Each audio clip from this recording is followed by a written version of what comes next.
السلام علیکم اسٹوڈنٹس، آج ہم بات کریں گے مختلف سوالات جوابات کی کہ سوالات اور جوابات کو کس طرح لکھا جاتا ہے۔ سوال لکھنے کا بھی طریقہ آپ کو بتائیں گے اور جواب لکھنے کا بھی طریقہ آپ کے ساتھ شیئر کریں گے۔ تو سب سے پہلے دیکھتے ہیں کہ سوال کو کس طرح لکھا جاتا ہے۔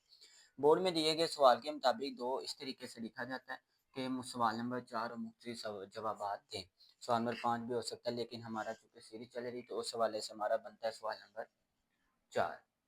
سوال نمبر 1 ایم سی کیوز بھی آپ کے ساتھ شیئر کر چکے ہیں۔ سوال نمبر 2 اس کا حصہ الف حصہ نظم اور حصہ بے حصہ غزل بھی آپ کے ساتھ شیئر کر چکے ہیں۔ سوال نمبر 3 پیراگراف کی تشریح۔ اب چلتے ہیں سوال نمبر 4 جوابات دیں۔ اگر آپ نے سوال کے نیچے ہیڈنگ لکھنی ہے، جس طرح میں نے یہ لکھی ہوئی ہے، یہ ہیڈنگ اگر لکھتے ہیں تو اس ہیڈنگ لکھنے کی وجہ سے آپ اس اوپر دیے گئے سوال کو اپنی نمبرنگ کے ساتھ لکھ سکتے ہیں، ٹھیک ہے۔ اگر آپ ہیڈنگ نہیں لکھنا چاہتے تو آپ کیا کیجئے گا کہ یہ جو نمبرنگ ہے یہ آپ کو کوشچن پیپر پر دیے گئے جو سوال ہیں اس سوال کے مطابق ہی لکھیں۔ فرض کریں آپ نے 3 نمبر سوال جو ہے وہ شروع میں لکھنا ہے تو آپ اوپر 3 نمبر ہی لکھیے گا۔ سوال نمبر 4 کو سوال نمبر 2 پہ لکھنا ہے تو سوال نمبر 4 ہی لکھیے گا۔ اور اگر آپ نے سوال نمبر 5 کو سوال نمبر 3 کی جگہ لکھنا ہے تو آپ 3 کی جگہ سوال نمبر 5 ہی لکھیے گا۔ لیکن اگر آپ نے ہیڈنگ دینی ہے، چونکہ ہیڈنگ دینے سے پتہ چل جاتا ہے کہ کون سا سوال ہے، تو آپ اس پر اپنی طرف سے کوئی بھی نمبرنگ کر سکتے ہیں۔ یہ تھا سوال لکھنے کا طریقہ۔ آگے چلتے ہیں جواب کس طرح لکھے جاتے ہیں، جیسے کہ فصل کا میوہ۔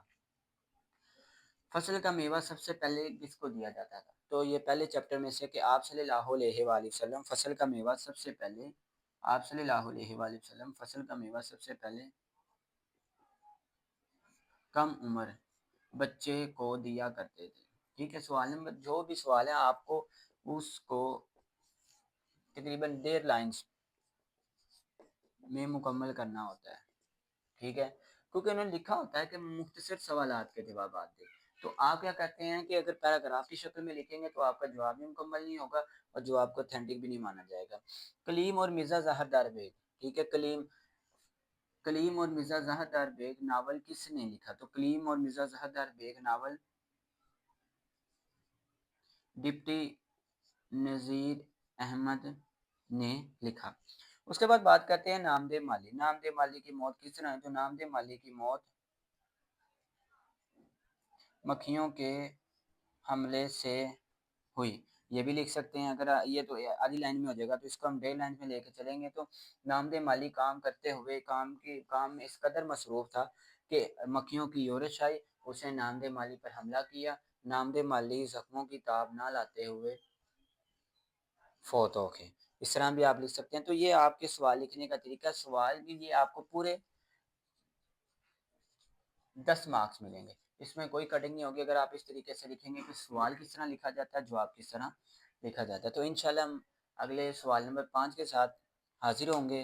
ہمارے چینل کو سبسکرائب کریں، لائک کریں اور کمنٹ سیکشن میں اگر آپ کو کوئی بھی اس کے متعلق سوال ہو تو آپ پوچھ سکتے ہیں۔